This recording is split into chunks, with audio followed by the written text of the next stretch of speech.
in the future, chances are if you're not a software developer programmer, you're not going to have a job in mobile ICT.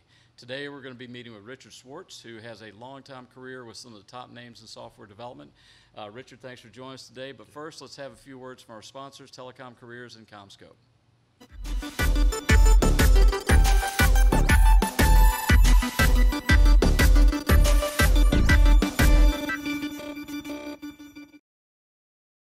CommScope, thinking beyond today's technology to help you make the best decision for your network and your business. Telecom Careers, the #1 global telecom and wireless job board, telecomcareers.com. For joining Inside Telecom Careers. Today our guest is Richard Schwartz, longtime friend here in Austin and founder and CEO of Macheen, which sold to Good Technology. Richard, thanks for joining us today. Good to be here, Jeff. Thanks for putting up with our technical challenges while we got the show rolling. Yeah. But I think in some ways we could talk a bit about the challenges of software development and software upgrades and that sort of thing. But for today's discussion, we're going to talk about 3 areas. Number one, we're going to talk about the recent issue in Bloomberg Business Week about coding. Mm-hmm. We're going to talk a little bit about developing software developers, finding software developers, and then thirdly, we're going to close by talking about your career, having gone from research at Stanford Research Institute all the way to founding Macheen and ultimately Good Technology. So why don't we just jump in and talk about the Bloomberg Business Week issue. They devoted a whole issue on coding. Yeah. So what's your take on that issue, and what does that mean to you? Yeah. First of all, it was a really interesting story and kind of a sweeping look at even what does it mean to code. And I found that very interesting, and it resonated that many things we do without thinking about it actually involve coding. If you're in an Excel spreadsheet and you're using macros or even formulas, you're doing a kind of coding. If you're an airline reservation agent and you're kind of trying to figure out how to get the transaction through and what codes to use, you're doing coding. And I think that the definition of all of that is changing and the languages and tools are changing, but the fundamental techniques are not only important, but in this day and age, everything is becoming digital, everything is online. So being able to do problem solving in that world is critical to the future, and to the future as finding a job as well, by the way. And you were talking about the different layers of being in software development, from architecture to code. Kind of give us a framework for discussion today. Yeah. So the article focused very much on the concept of coding, or physically writing lines of code, which is part of it, but the larger piece of it is how do you know what to write for code? How do you know what design to use? How do you know what architecture should go behind it? Mm-hmm. And those are really the larger frameworks behind coding a software application. Right. All of those levels are important, and the skills are quite different as well. How dire is the need for software developers and coders today? Yeah, so we're making a transition, first of all, from software development as writing a mobile phone app or writing a network app to computing or some kind of smart software embedded in almost everything. So in many ways... Although including chips, by the way. Yeah. That's correct, including chips and smart devices and everything else. Mm-hmm. So software and building that intelligence in is ubiquitous. It's basically transforming everything to be digital, everything to be online, and everything to be connected. So it is fundamental. That doesn't mean everyone can do it or everyone should do it, but certainly the backdrop is pervasive. Well, some of the articles I read talk about the demand for millions of coders over the next decade. You know, you've started companies your whole career. If you were to start a company today in Austin or Silicon Valley or even Shanghai, how challenging is it to find the coders you need, particularly in the context of telecom? If you're going to be connecting with networks and mobile phone operators or cable companies, there's some legacy things you need to know about. How hard is it to find people? Yeah. So particularly in telecom related, as you said, Jeff, The hardest skill to find are two things. One, systems people. People with a systems understanding, which is not so much about understanding whether they can code in Java or code in C++, but can they understand the systems context in which the software is being created?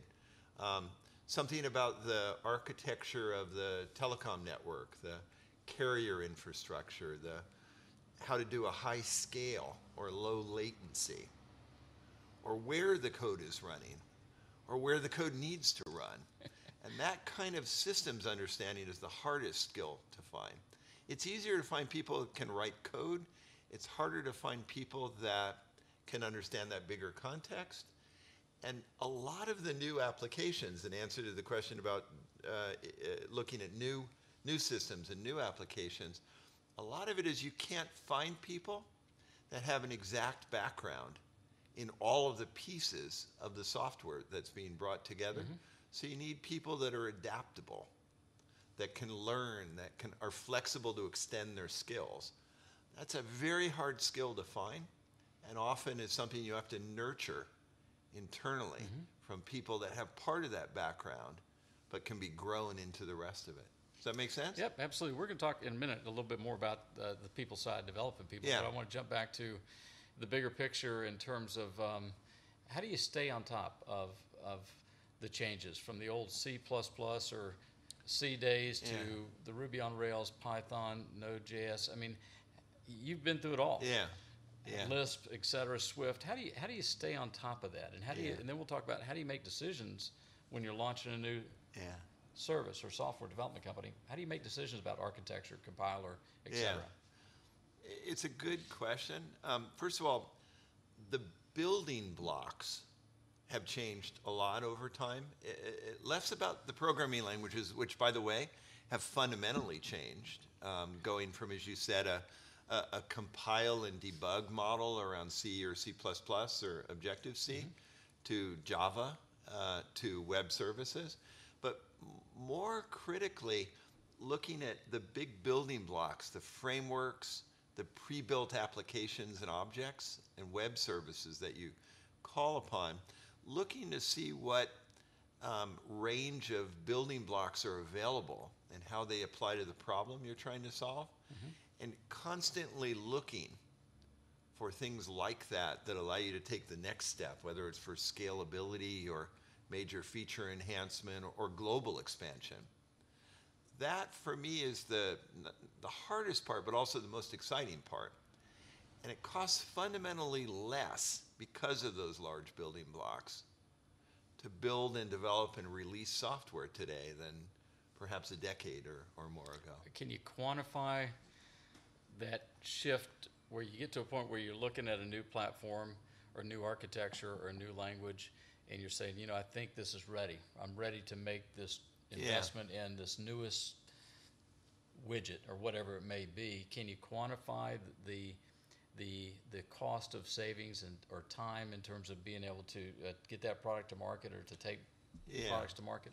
So there are a couple components I'd probably include in answer to that. First of all, in terms of the language, the move from compiled languages like C or C++ to more interpretive environments like Java can by itself be a 10x or more improvement.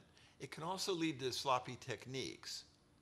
So with the right discipline, the right regime, the right testing methodology, the right management behind that can be a fundamental improvement and leads to a lot of the agile programming methodologies and ways in which the cycle for getting out new updates and new versions can be dramatically decreased in time and therefore more responsive to what the customers are trying to do. I would also say that the large building blocks, the frameworks, the web services, including things like a Twilio, right, which in some sense is a major telecom advance in that with a single line or a few lines of code, a mobile developer or corporate developer can all of a sudden embed text messaging into their application. There are similar advances like that where in a sweeping way, instead of redeveloping something, you can tap it and integrate it into your application. And that's probably another 20x. So they're fundamental. Those are material. 10x, Those are material. 20x changes in cost and time. Yes. So in that backdrop, if you make a decision to go one way and all of a sudden something new comes out, how feasible is it to switch gears midstream? Yeah, so the issue is you've got to look carefully at what the advantage versus the cost is of doing that. Just switching to a new language because it's cool is probably not well advised. The issue is what's the next step in what you need to get to, either in scale or functionality or cost of delivery. And if a new language or a new framework can buy you that, then you want to invest and phase that. But doing it because it's cool or because, you know, it would be fun to learn, which sometimes happens, by the way, Jeff. You get excited. Yeah, you get excited. Yeah. So everybody on the team's anxious to learn it. So everybody bingo. challenged. So I would always drive it by what's the business objective and what's the fundamental advantage over what time frame for whether to do it or not. And then how do you get your investors comfortable with that decision? Yeah. I mean, are they able to stay up? I mean, you've got great investors, Tom Meredith and Mike Maples and some other folks, some of the great West Coast investors. How do you get them comfortable that, hey, this is the right decision or this is the right platform that we're going to develop on going forward? Yeah. So the first thing is internally you've got to get comfortable that you picked a reasonable platform and you understand why. And you can relate that back to either cost or time to market or scale or something else. Right. From an investor standpoint as well, the issue is to be able to relate the funding requirements to getting to the next stage of growth, and if there's more money needed, does that give you a lift? Does it give you a leg up? And are you building any long-term negatives in by taking that choice? So it's really looking at kind of the bigger picture of does it help reach the revenue goals? Does it reach the next milestones faster? And are you building a long-term advantage, or are you going to need to make another change? And understanding that and then working with the management in the company, working with the investors becomes part of that trade-off that at some level you have to translate into business terms and not technology terms. Well, the second area we want to talk about, again, I'll go back to Bloomberg Business Week. They wrote an article 2 or 3 weeks ago about having a college degree but not being able to get a job, and all of a sudden these college graduates are going to these very expensive coding schools, whether it be for a month or 3 months for immersive software development training. What's your take on those programs, those coding schools? Yeah. Well, first of all, I think that the most important skill, Jeff, is actually problem solving, not learning a particular language, but problem solving skills. How do you approach a goal and figure out structuring a solution to it? How do you work through that? How do you go through a phased approach to delivering? How do you know if it works? How do you get there? And that kind of problem-solving skill is independent, very largely, of particular languages. The language skills, if you can do the basic techniques, you can learn a new language, and you can adjust what you've learned to a new environment. Does that make sense? Yep, absolutely. A quick story about that. 5 or 6 years ago, I worked with elementary school here locally, as my son was in, I guess, a little bit longer than that. And I actually contributed a science day course for 3rd through 5th graders to teach them how to program from zero to writing their first application in an object-oriented language, which is a little game. Right. And then running it and getting that gratification. So literally introducing it, at the time it was a language called Logo from MIT. A precursor to what's happening now was Scratch, for example. Sure. And what I saw was it was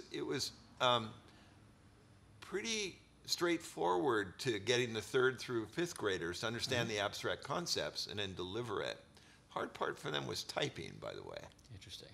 But that kind of problem solving and grasping, developing something, and what the steps are is really the hardest part. So whether the coding schools do that or not, or they're teaching only the programming process itself, I don't know. And that is that difference between coding and programming and designing and architecting that we talked about.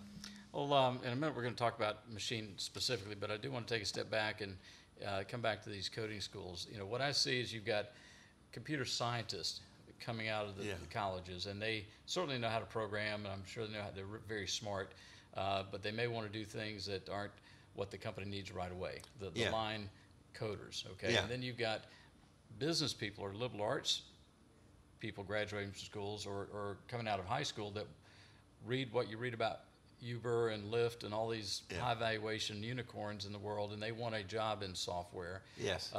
For that group of people, do you recommend that they go through one of these immersive courses, spend $15,000 or $20,000, so at least they have some credibility and knowledge, so when they're dropped into a, quote, software development company, they got some credibility? Yeah. First of all, I think in this day and age, nearly everyone should have at least an understanding of basic digital tools and online tools and coding behind that, whether it's the use of WordPress to work on a website or add a blog, or it's some kind of techniques to develop a style sheet or something else for online. I recommend at least a social understanding of that, a comfort level behind that for everyone. And I do think whether it's an enterprise or an agency or something like that, having those basic skills will open more doors. Got it. Does that make sense? Yeah, sure. Well, we've got a slide here that kind of paints the picture of Macheen. Yeah. Okay, and the cloud of Macheen, I think we popped it up. Talk about what we're looking at here, and then as you were the founder of Macheen, maybe walk us through how you built your team and the specific types of people and skills you were looking for. Yeah. First of all, what Macheen was about was building a mobile cloud platform for connected devices. It was the beginning of a period where mobile wasn't just about phone and phone apps, but a lot of different kinds of devices to be connected to a telecom or cellular network. And the needs of each one of those was different, and the policies and the rules and even the pricing of data connectivity had to be different for each one. So we built a cloud platform to handle that and allowed the rules. You got southbound connections to your customers, principally carriers. You got northbound to the applications. Talk to us again in the context of building a team. Yeah. So if you got a great idea, you drew a great picture for your investors. You got it. But then you got to go do something. And so talk about the team and the roles. So from a team standpoint, what was most critical, and we were very fortunate in the Macheen period with the folks that we were able to get, both co-founders as well as hires after that. What was required was this kind of understanding, a kind of systems understanding.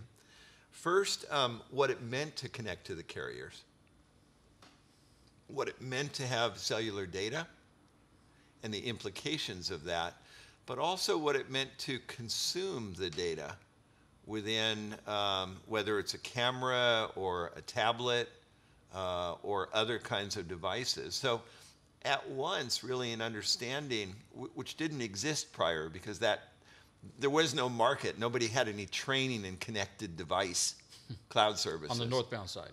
On the northbound side. Yep. And on the southbound side, that wasn't what the carriers had really released the networks for. It wasn't what the billing systems were for. And in fact, even the way we were connecting was something that was very new. It didn't fit the pattern. So what year was that? 2010. Okay, so we're talking 5 years ago. Yeah. And trying it was to bolt before into a carrier network, Bingo. and they really hadn't thought about this Internet of Things. Correct. And it really was the beginning of Internet of Things, although it wasn't called that yet.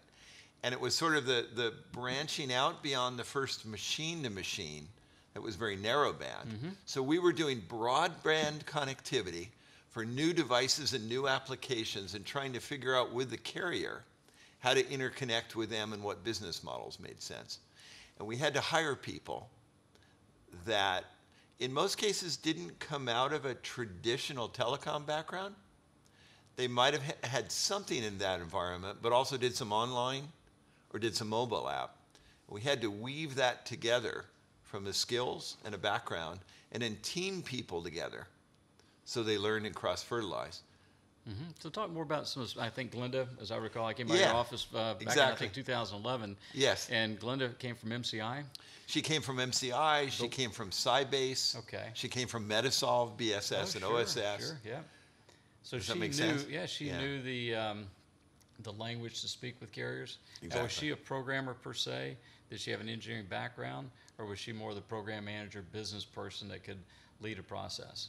So Glenda's background was engineering and product management across many of those different technologies and delivering large-scale new software innovation. That was her background. Okay. Not so much programming, but understanding overall how to manage and deliver that, what the boundaries were, and also this very complex issue of where do you hire people from and how do you grow what you need that didn't exist in the earlier market. Yeah.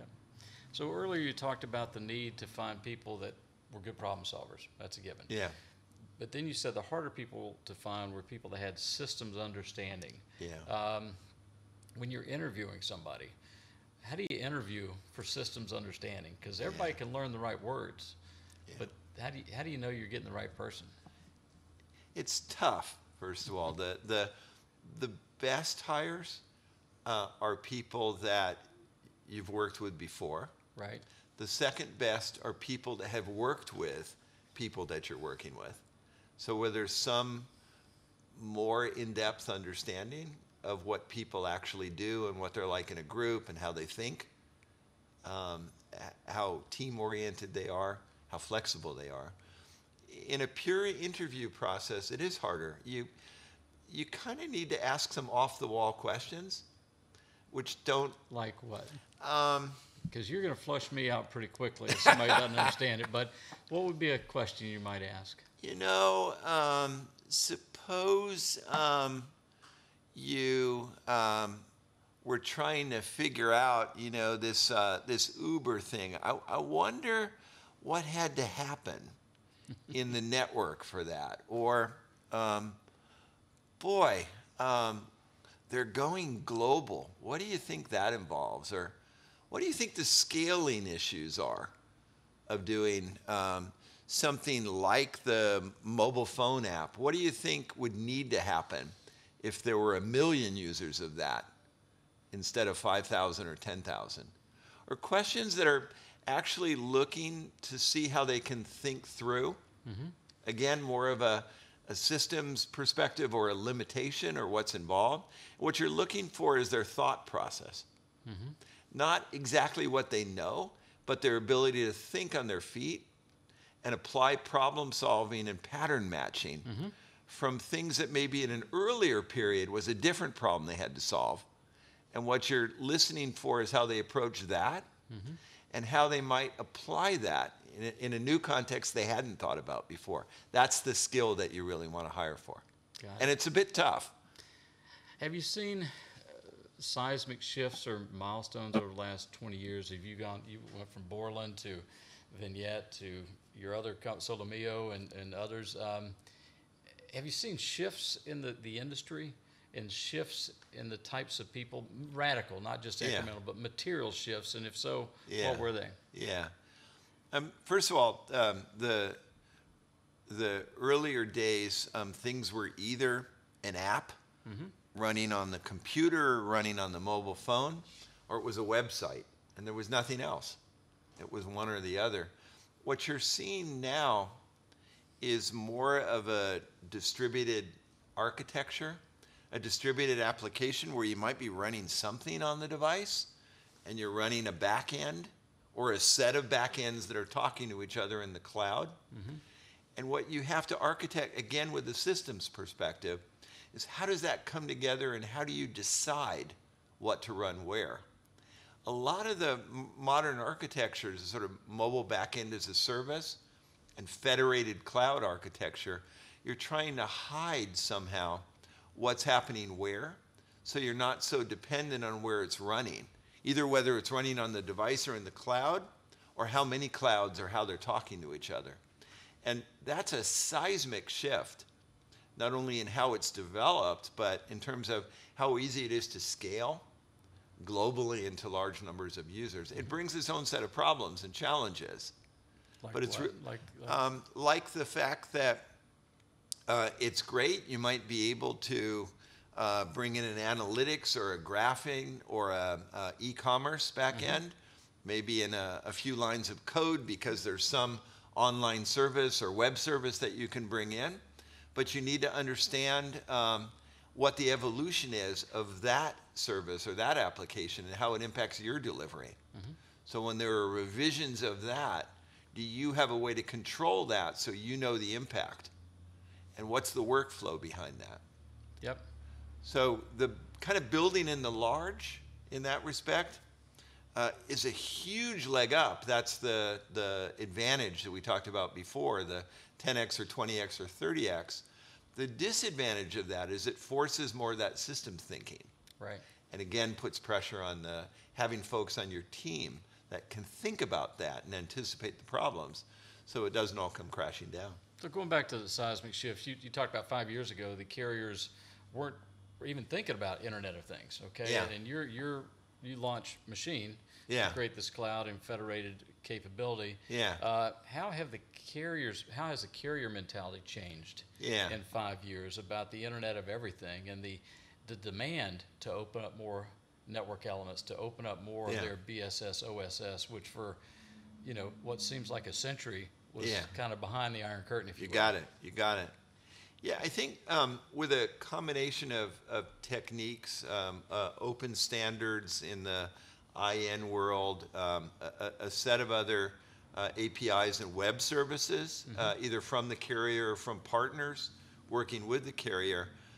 What's happened is the carrier is creating more services and APIs that allow the use of the telecom infrastructure and capability with a non-telecom interface. And so that opens up a huge array of applications and development communities where people don't have to be a telecom developer in what used to be a closed world, but can still call on telecom services. And that's in fact what Macheen was doing, is acting as kind of a gateway or a network platform for devices and rules that maybe didn't fit the telecom architecture historically, but can still be brought in a way that doesn't break the OSS or BSS or bring down the dial tone, if you will, of the carrier network.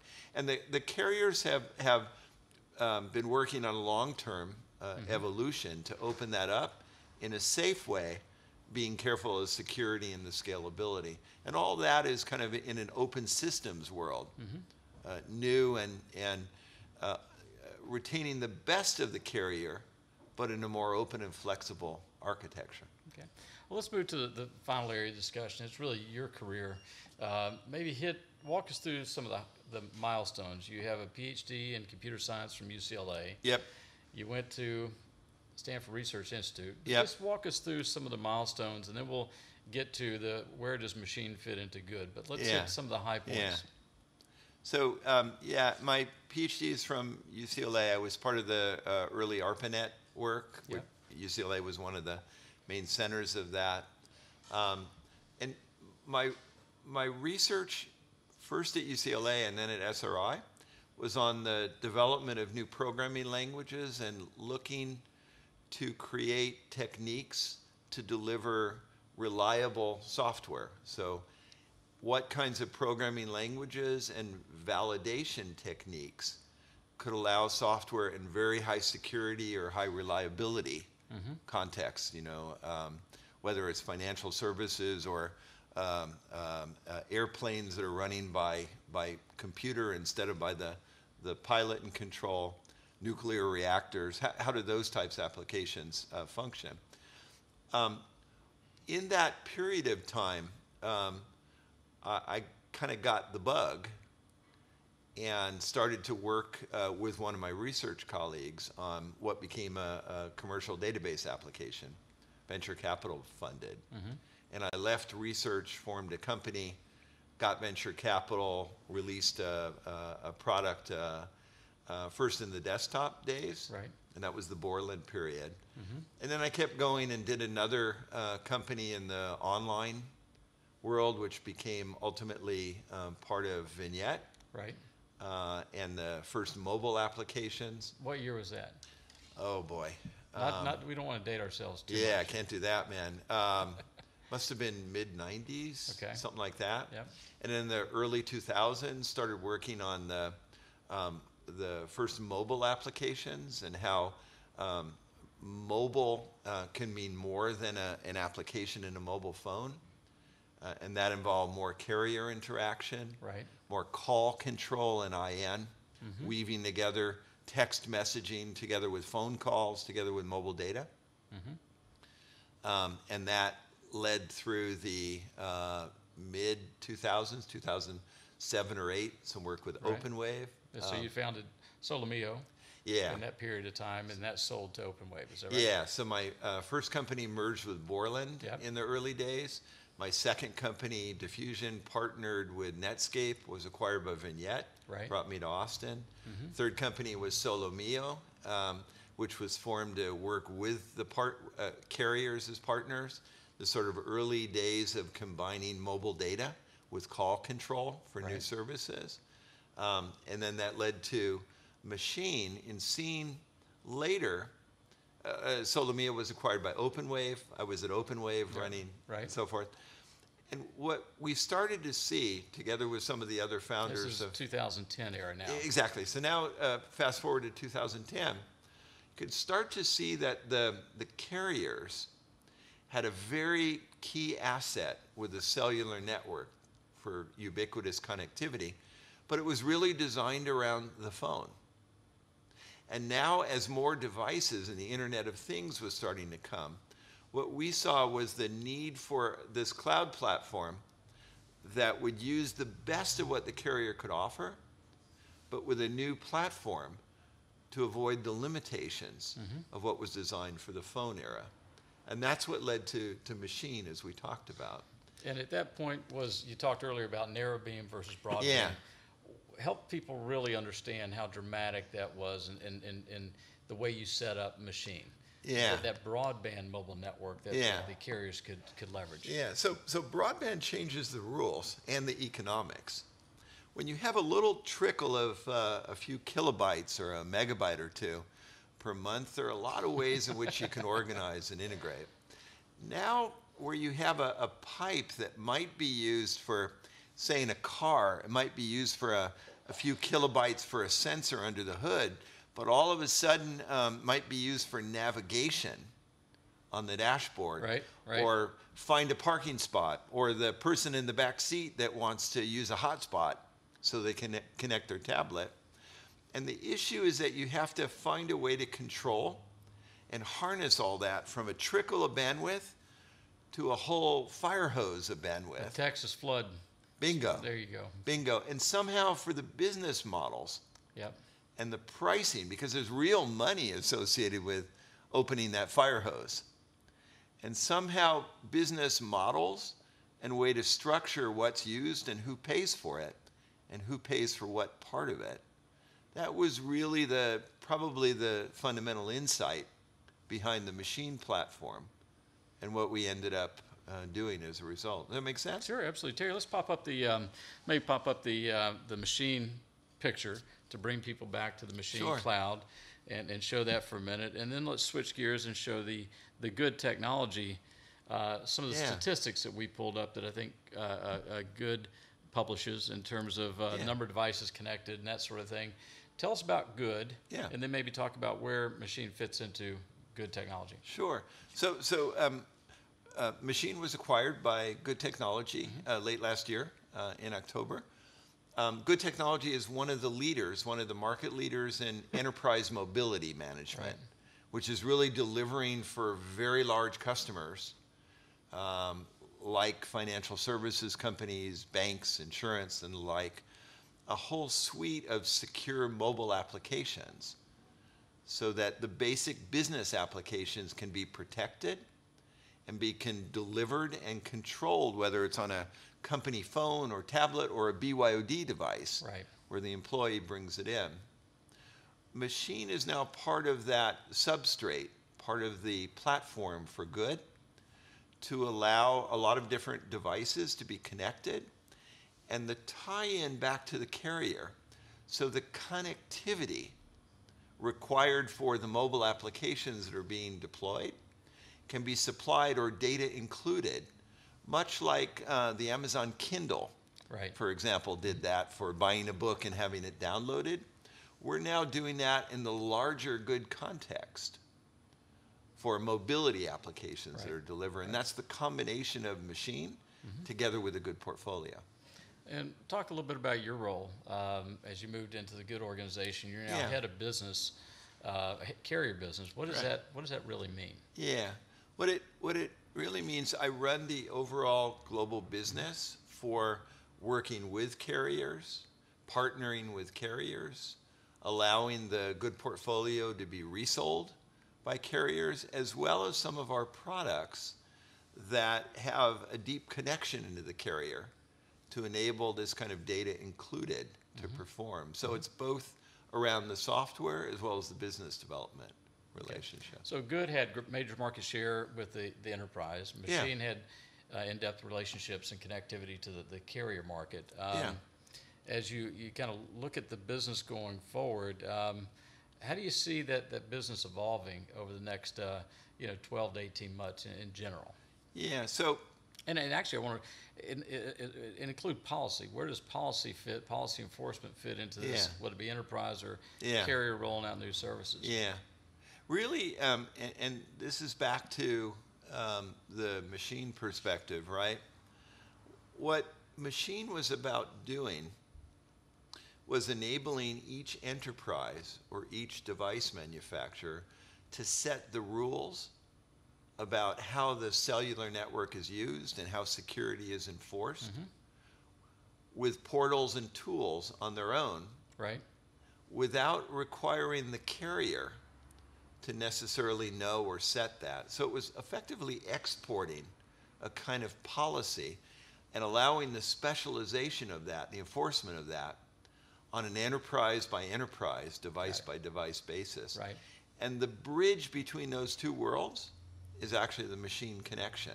What that leads to what mobile enterprise and mobile enterprise application means, secure mobility means in this new environment. You can expect more and more blossoming of that. Does that make sense? Sure. So let's we need to wrap up here, and I kind of want to ask you the last question, if you will, and it's three parts. But three parts. Yeah. What advice can you give to people looking for a career in software, looking to start a company? And I really think you have to break it down into three groups. Folks graduating from high school who may not want to go to college or have the means to go to college, how they might enter this fantastic world of software and technology, versus someone coming out of a business school or with a general business degree or liberal arts degree, where you think they could find a home. And then finally the computer scientist graduates, whether undergrad or graduate level, what's the career path look like for each of those three groups? Yeah. First of all, there are a broad range of those roles, ranging from a software developer to a product manager, a product marketing manager, a Marcom manager, where having a more detailed understanding of what the software can do, a little bit more about how it does it, and what some of the constraints are behind it. Whether it's someone that ends up writing the requirements and engages with the customer to translate what the customer use cases and stories are into how that relates to features in the product, or going the other way and taking the fundamental advantages of what's been built and figuring out how to translate that into the marketing messages and the unique value proposition. All of those roles all benefit from having a more in-depth understanding of the software process and something about the architecture or marketecture of delivery. Is that a new term? Is that in Wikipedia? Marketecture? I don't know, but it should be. It should be. Heard first here on Inside Telecom Careers. Okay. That makes sense? Absolutely. Well, marketecture is important. It is important. I know going back to 1990, early in my career, I moved from commercial real estate development. I went to one of the world's largest engineering construction companies, and it was a Fortune 50 company. And I was not an engineer. They threw me into a management development program. And the very first project I have, and this is when companies were moving from mainframes to PCs, and you talked about that interpretation. So my job was to meet with the general managers around the world about what they needed for manpower forecasting, and then work with a team of developers. Now there was the expert project manager who knew technically, and I had to tell him the need.